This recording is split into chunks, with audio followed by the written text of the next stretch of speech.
दूसरे गांव जाने के लिए राइस्टार अपने हेलीकॉप्टर में बैठकर अपने गांव से उड़ान भरता है। राइस्टार तेजी से जा रहा ही होता है कि तभी हेलीकॉप्टर में अचानक से आग लगती है। वह हेलीकॉप्टर सीधा एक अनजान से गांव में जाकर क्रैश हो जाता है।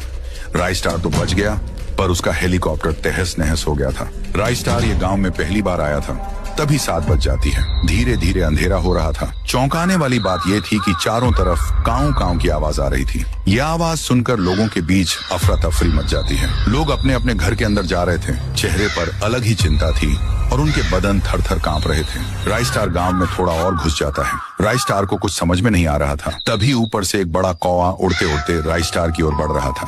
वह कौवा राइस्टार पर हमला करने ही वाला था कि पीछे से किसी ने गोली मारी और वह कौवा वहीं मर गया। पीछे लाल शर्ट पहन एक आदमी आकर राइस्टार को हाँपते हुए कहता है, ओ साहब जी, तुम इधर क्या कोरता है? 7 बज गया, तुम यहाँ के नोही लगते हो। चलो जल्दी मेरे घर पे, वरना वो आ जाएंगे। राइस्टार उस आदमी की बात मानकर उसके घर में चला जाता है। अरे भाई, मुझे कोई बताएगा कि इस गांव में क्या हो रहा है? ये चारों तरफ से काऊ काऊ की आवाज क्यों आ रही है? और वो कौवा तो मेरे मुंह में ही घुसने वाला था। अच्छा हुआ तुमने उसे गोली मारी।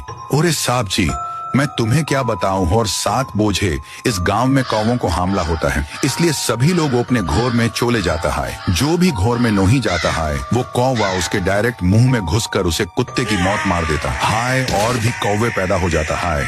और तो और ये सब कौवे गांव के पीछे डरावने सूखे जंगल से आते हैं। ये बात सुनकर राइस्टार के रोंगटे खड़े हो गए। इसका पता वो लगाना चाहता था। फिर राइस्टार अगले दिन उसी सूखे जंगल में आ पहुंचता है। वो अच्छे से जंगल को देख ही रहा था कि 7 बज जाते हैं और वहीं काऊ काऊ की आवाजें आ रही थी। फिर भी राइस्टार और अंदर घुसता गया। उसको वहां पर एक पुराना कुआं दिखा। काऊ काऊ की आवाज उसी में से आ रही थी। राइस्टार ने जैसे ही कुएं के अंदर झांका तो उसमें से कौवे निकलने लगे। राइस्टार ने डायरेक्ट अंदर उड़ी मारी। वह नीचे तेजी से गिरता गया और वो कुएं के पूरे नीचे आ जाता है। पर वहां पर एक काले कपड़ों में एक चुड़ैल थी। चुड़ैल पलटकर राइस्टार को गुस्से से देखती है। मुझे पता है तू ही उस गाँव में कौवे भेज रही है और लोगों को मरवा रही है। तू बता जल्दी, ऐसा क्यों कर रही है?